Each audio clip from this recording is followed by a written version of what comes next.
Guitar Collector Guy presents the Fender American Professional II Jazzmaster. I had one of the Fender American Performer Jazzmasters, so I don't really think that I got the whole Jazzmaster experience because it basically had like a Stratocaster bridge and didn't have all the additional circuitry and buttons. So I saw a really good deal on a open box Jazzmaster Professional II, which is basically a Jazzmaster with some upgrades. And like as an example, there's an upgrade with the bridge that quite honestly people have been doing on their own for quite some time, and then Fender is now doing it, and they're basically putting the same bridge that's put on the Fender Mustang now on the Jazzmaster, and locks the strings in place, easier to set intonation.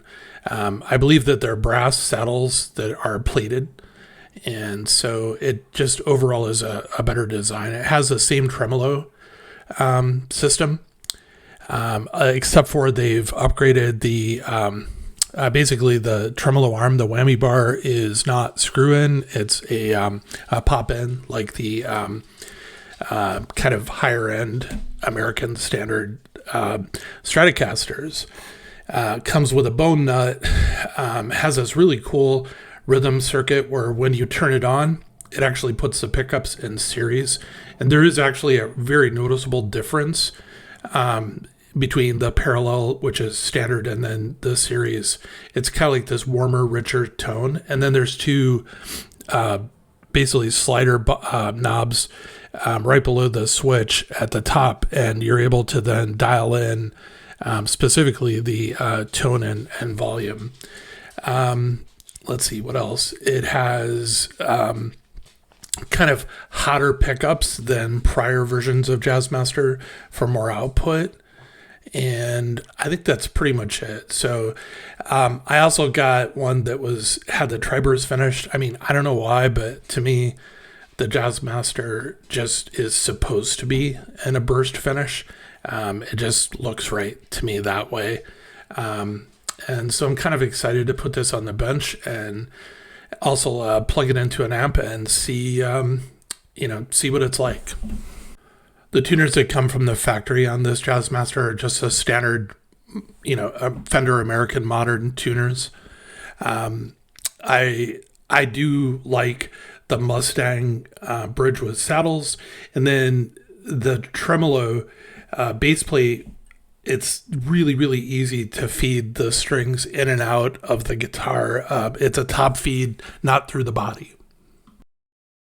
If you like this video, click like, subscribe, and notify. So when I took the guitar out of the case and moved it around, there was like this rattling noise that was coming from inside of the body. And so the first thing that I wanted to do is take a look underneath the pickguard and see if there wasn't something that had broken off or loose or whatever. So I did, and I didn't find anything in the body of the guitar, at least, that appeared to be loose, broken off, maybe like a washer or solder or something. So the next thing I'm going to do, and I'm not in the scope of this video, is I'll have to pull the tremolo off and look underneath there. Maybe it's supposed to do that. I don't know. Maybe it's just like the springs or something like that moving around. But it did sound like something was actually really loose in there. What's kind of disconcerting to me is that once I took a look and buttoned it back up, the guitar doesn't rattle at all now. So I don't like it when problems just magically disappear. It's like going to a car mechanic and telling them you had this problem and they're never able to replicate it. And damn well that you're going to get down the road somewhere and something's going to happen. But I could not find anything in there that was loose, and that kind of bothers me a little bit. So more to come on that. So this guitar has a really, really nice fretboard. Kind of dry, so I decided to do some conditioning on it while I had the strings off. The frets are really nice. There's no sharp edges. They're well-rounded, smooth, and pretty much the way I like it. So I don't normally have anything to say about stringing an electric guitar. I've kind of done all that in other videos, but in this case, the one thing that I would say is, although the scale of the guitar for a Jazzmaster versus a Stratocaster and a Telecaster, it's pretty much the same and it's measured basically from the nut to the saddles. What's different about the Jazzmaster, and you can see it here on the screen, is the distance though then from where the string comes in through the tremolo part of the backplate bridge and goes all the way to the tuners is actually significantly longer. And so what I discovered was, when putting strings on with this type of a tremolo system on a Jazzmaster, is how much you're actually measuring and cutting off of the string before you wind. The tuner is actually different. And so kind of pay attention. And what I ultimately ended up doing was stopping cutting anything off, and especially by the time I got to the high E string, because there really wasn't all that much play, and I cut off, when I was done. And as a reminder, always remember that after you initially install your strings, stretch them out, and you're probably going to have to stretch them out in between tunings multiple times to help stabilize your tuning. So here I'm doing the first initial tuning in the playing position, and getting ready to basically, you don't really have to set the tuning for measuring neck relief, but I just kind of do it habitually. So on this guitar from the factory, the very first time I've ever measured for neck relief, I was actually surprised to find that there was not enough. I actually, when I was sliding the measuring or the feeler gauge in between the strings and the frets, there wasn't any clearance, and I actually then had to turn the adjustment for the truss rod counterclockwise by about a quarter of a turn to get the proper amount of neck relief adjustment that I needed for this guitar.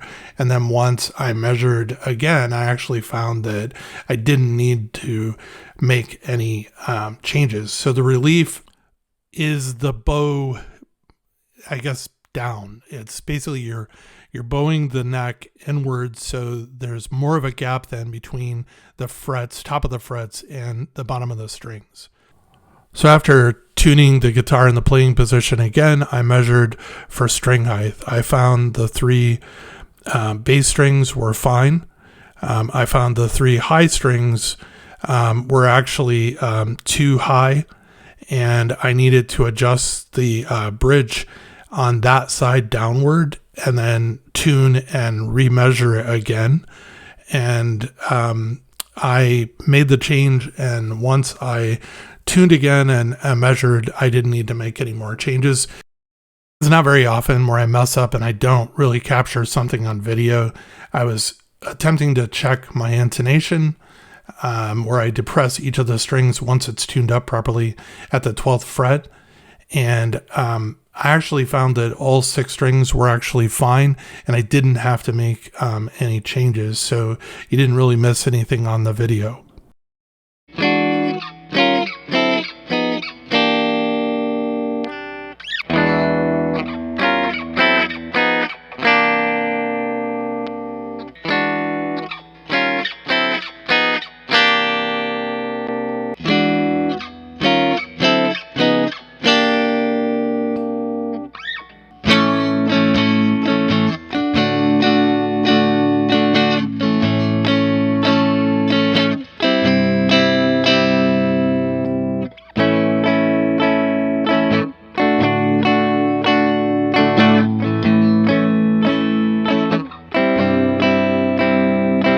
Thank you for watching Guitar Collector Guy.